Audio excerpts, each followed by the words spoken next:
안녕하세요. 13년차 뉴질랜드 변호사 키위아즈입니다.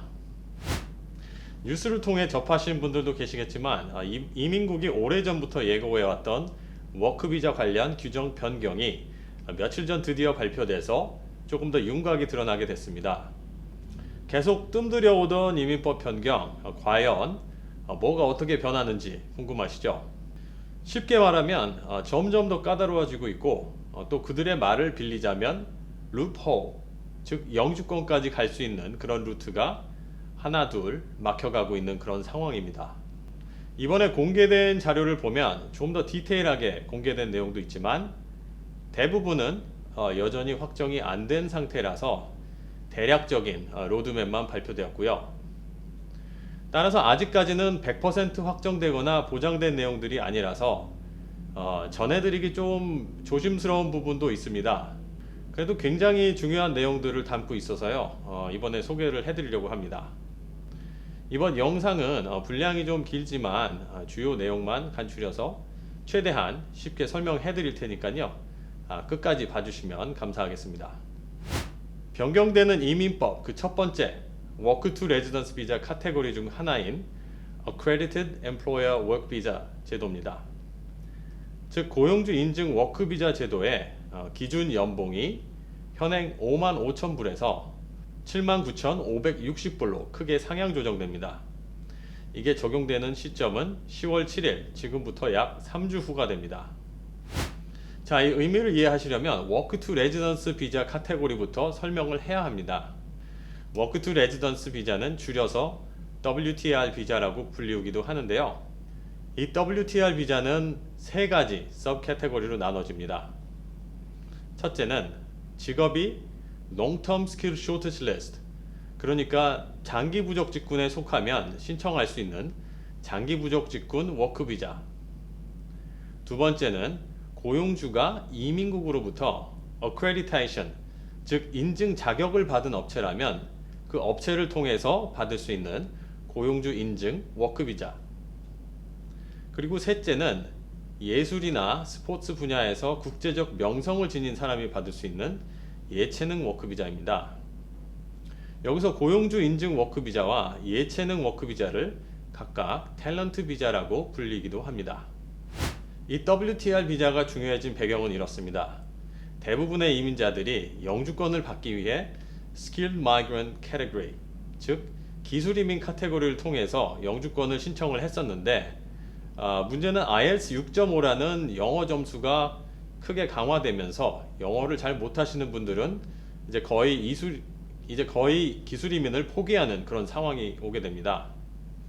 그래서 사람들이 이제 관심을 갖게 된 대안이 이 WTR 비자인데, 이 WTR 비자의 특징은 그 비자를 받아서 24개월 이상 일하면 Residence from Work라는 카테고리를 통해서 영주권을 신청을 할 수 있는데 이때 영어 능력을 증빙해야 하는 요구사항이 아예 없다는 점입니다. 쉽게 말해 영어를 못해도 영주권이 가능한 것입니다. WTR 비자 중 고용주 인증 워크 비자 카테고리의 경우 주당 40시간 근무를 기준으로 연봉 55,000불 이상, 그리고 고용주가 이민국으로부터 고용주 인증 자격을 취득한 업체라면 영어 점수가 없어도 되는 것뿐만 아니라 본인이 하는 일이 기술직이 아닐지라도 영주권을 받는 것이 가능했습니다. 가령 트럭 드라이버 같은 경우 기술직이 아니라서 기술 이민은 불가능하지만 급여는 비교적 높은 편이어서 이 카테고리를 통해서 영주권을 많은 분들이 받고는 했습니다. 조건만 갖춘다면 굉장히 매력적인 카테고리였는데 이번에 기준 연봉을 55,000에서 거의 8만으로 급격하게 상향 조정함으로 인해서 그 혜택을 받는 게 가능한 분들이 크게 감소하게 되었습니다. 만일 고용주 인증 워크 비자를 준비하고 계시고 연봉이 55,000보다 높지만 8만보다 낮으시다면 반드시 오는 10월 6일까지 비자 신청이 완료되어야만 기존 규정을 통한 혜택을 받으실 수가 있으니 서두르셔야 합니다.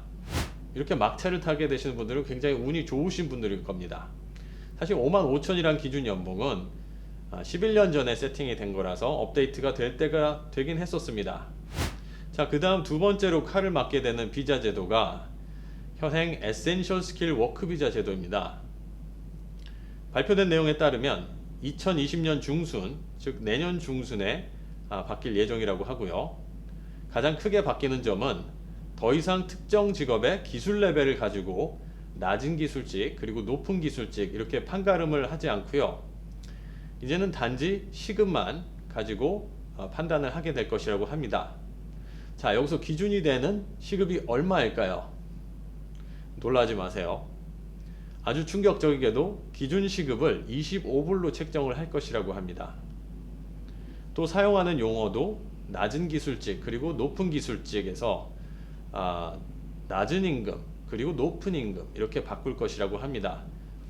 이 기준대로 저임금 즉 시급이 25불 미만에 해당되는 경우에는 한 번에 최대 12개월짜리 워크 비자만 받을 수 있고 이렇게 12개월짜리 비자를 최대한 3번 받을 수 있으며 또 이렇게 3년을 모두 채우고 나면 더 이상 저임금 포지션으로는 비자를 받는 게 불가능해집니다.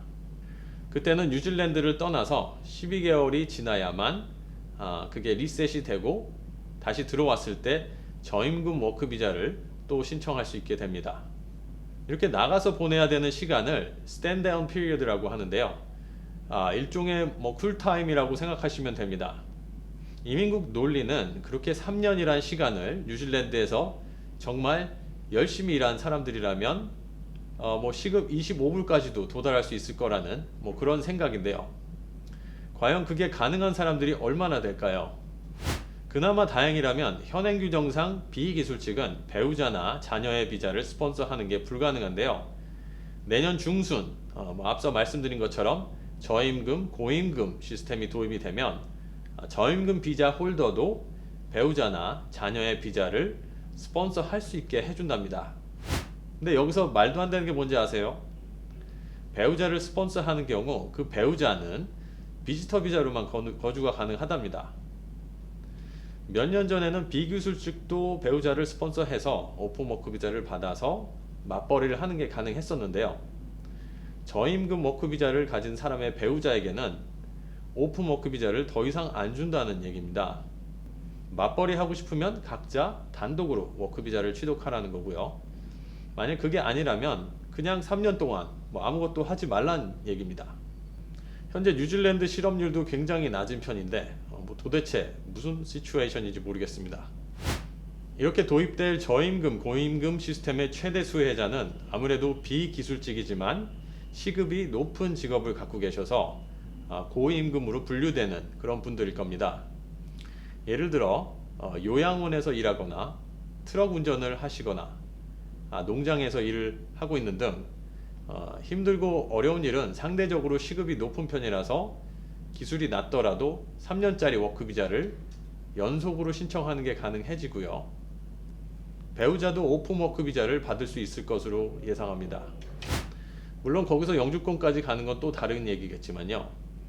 아직 확실한 건 아니지만 나중에 워크 비자가 하나로 통합되는 시점인 2021년부터는 기준 시급, 즉 25불에 200%의 시급을 받고 2년 이상 일한다면 비기술직이라도 영주권을 신청해 줄 수 있게 해준다.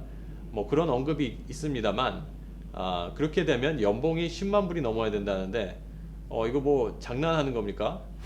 자, 그리고 세 번째, 섹터 어그리먼트 도입입니다. 한국말로 풀면 산업별 협약이라고 할 수 있는데요.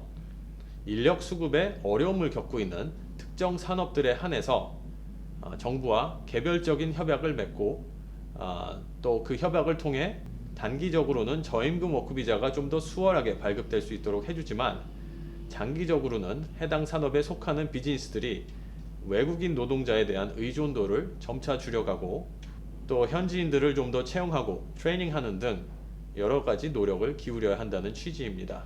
이 산업협약에 포함되어 있는 비즈니스들은 외국인을 고용하려면 무조건 협약 내용을 준수해야만 한다고 합니다. 그래서 이 협약에 포함되는 산업이 어떤 게 있을까요? 현재로서는 7개의 산업만 특정되었는데 요양원, 육류가공업, 낙농업, 임업, 운송업, 관광업, 그리고 요식 숙박업이 해당이 됩니다. 나중에는 건축업, 원예업, 포도 재배업도 포함될 수 있다고 하네요. 2020년 말부터 요양원과 육가공업을 시작으로 단계적으로 도입할 예정이라고 합니다. 그리고 마지막으로 다룰 내용은 2021년, 즉 2년 후로 예정된 변경 내용입니다. 이미 전에도 일부 발표되었던 내용이긴 한데요. 기존에 있던 6가지 워크비자 카테고리를 하나로 통합해서 Temporary Work Visa라는 이름의 카테고리를 새로 만든다고 합니다. 이 카테고리의 가장 큰 차별점은 외국인 노동자들을 착취하는 나쁜 고용주를 걸러내자는 취지로 앞으로 외국인 직원들을 채용하는 고용주들은 무조건 이 이민국을 통해서 고용주 인증 자격을 취득해야만 워크비자를 서포트할 수 있게끔 제도를 변경하고, 이 의무적 고용주 인증 자격 취득 제도의 도입 시점은 당초 발표했던 2020년에서 1년이 미루어진 2021년 예정이라고 합니다. 고용주 인증 자격 의무화에 영향을 받게 될 고용주는 약 3만 개 업체로 예상된다고 하니까요. 내년까지 그 많은 고용주들이 전부 인증 자격을 취득하는 건 사실 애초에 말도 안 되는 목표였던 거죠. 여기서 예외되는 건 오픈워크 비자 홀더들입니다. 고용주가 오픈워크 비자 홀더만 고용할 생각이라면 고용주 인증 자격을 취득하지 않아도 됩니다만, 그렇지 않다면 반드시 취득해야 됩니다. 그리고 고용주들이 외국인에게 잡 오퍼를 주기 전에 거쳐야 되는 관문, 즉 그 일을 할 수 있는 뉴질랜드 영주권자나 시민권자가 있는지 체크해야 되는 레이버 마켓 체크 과정이 좀 더 세분화되고, 또 저임금 잡 오퍼는 더 까다로워진다고 합니다. 예컨대 잡 오퍼가 대도시에 위치해 있는지, 혹은 노동력 수급이 쉬운 지역이나 혹은 노동력 수급이 어려운 지역에 위치해 있는지에 따라서 각기 다른 방식이 적용된다고 합니다. 예를 들어 노동력 수급이 어려운 지역이라면 저임금 직업이라고 할지라도 한 번에 3년짜리 비자를 받을 수 있을 것이라고 하고요. 대도시를 제외한 지역에서는 고임금 직업이라면 레이버 마켓 테스트가 생략된다고 합니다. 여기서 대도시란 오클랜드, 해밀턴, 웰링턴, 크라이스트처치, 드니든이 포함이 되어 있고요. 노동력 수급이 어려운 지역은 와이카토, 캔터버리, 오타고, 사우슬랜드 지역이 포함이 되어 있습니다. 자, 이렇게 다음 달 초, 내년, 그리고 내후년 있을 비자 제도 변경에 대해 발표된 내용을 토대로 알아보았는데요. 정리해보자면 영어 점수 없이 영주권까지 갈 수 있는 방법 중 하나였던 WTR 고용주 인증 워크비자 제도가 기준 연봉이 대폭 상승 조정됨에 따라서 현실성이 사라졌고요. 워크비자 신청 절차도 점점 더 까다로워질 추세입니다. 현재 거의 유일하게 영어 점수 없이 영주권 취득할 수 있는 방식은 투자 이민이나 파트너십 이민을 제외하면 부족 직업군 워크비자라고 볼 수 있는데요. 예를 들어서 셰프라는 직업이 장기 부족 직업군에 들어가 있어서 교민분들 중에서는 많은 분들께서 셰프로서 부족 직업군 워크비자 신청 준비를 하고 계시거나 아니면 그 조건을 갖추기 위한 노력을 하고 계신 것으로 알고 있습니다. 다행히 이 장기 부족 직업군 워크비자는 발표된 내용에 따르자면 워크비자가 하나로 통합될 시점인 2021년까지는 계속 남아있게 될 것으로 해석이 되고요. 따라서 이 부분을 좀 더 연구를 해보시면 어떨까 합니다. 만일 이 부분이 좀 더 궁금해 하시는 분들이 많으시면 다음 시간에 한번 다뤄볼까 하고요. 제가 정말 1년 만에 비디오를 업로드를 했는데요. 앞으로는 좀 더 자주, 좀 더 유익한 내용으로 찾아뵐 수 있도록 노력하겠습니다. 좋아요, 구독 버튼, 그리고 알림 버튼까지 눌러주시는 거 잊지 마시고요. 그럼 다음 시간에 또 뵙겠습니다. 감사합니다.